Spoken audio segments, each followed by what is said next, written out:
武汉会演会议煞脏话，大师妙手化灾难，仁医济世救众生，爱心普照解苦难。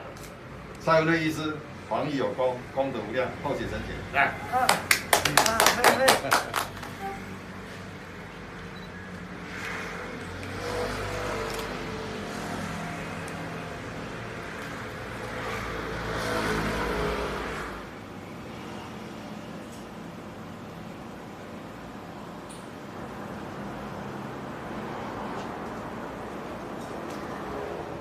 我看嘛是讲，这有时候这嘛是讲种迄个安尼谣言的迄个啦。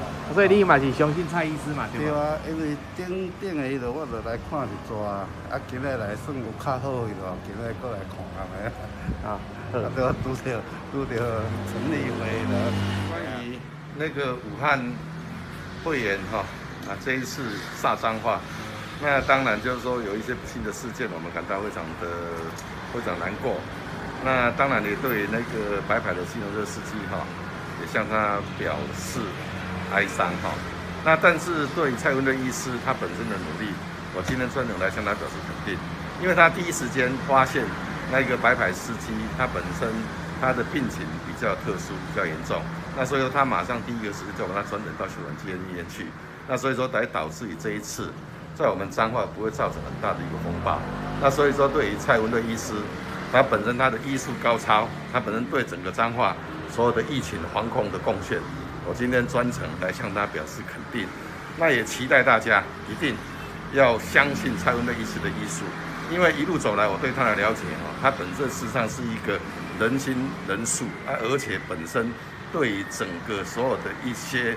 医疗方面，他是颇有贡献，那所以说还是肯定蔡文瑞医师，也敬请大家，蔡文瑞医师值得我们相信，值得我们支持，谢谢。好，谢谢。好。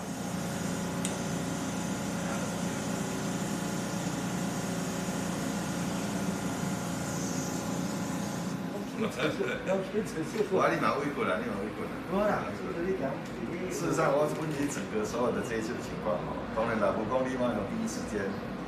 是发现就讲，迄个白牌计程车司机，他可能他的病情比较特殊，所以马上就来转诊秀兰基的医院。